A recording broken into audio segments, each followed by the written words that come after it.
but recently.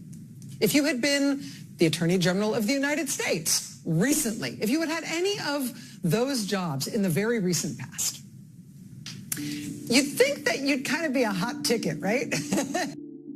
You'd think that you'd have options. You'd be moving in impressive circles, maybe not for the whole rest of your life. The sort of impact of that highfalutin job that you had would eventually wear off, but at least while you were still only recently out of that very impressive, very high profile, very high-end government job, you'd think you could kind of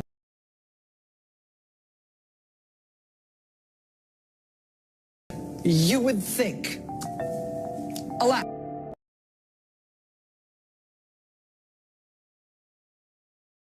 the guy who was Attorney General of the United States and the guy who was Pentagon Chief of Staff and the National Security Advisor and the White House Trade Chief, all the rest of these guys with these very highfalutin jobs from the last Republican administration. This week, all of them are speaking at the same event in Miami.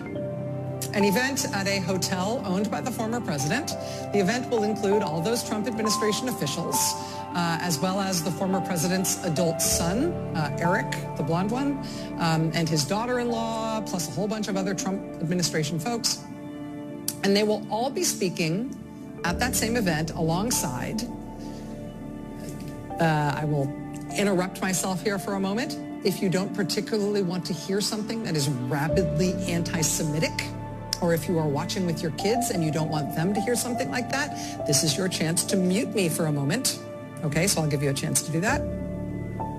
Okay? Here it is. If you look what happened under the attacks in 9/11 again,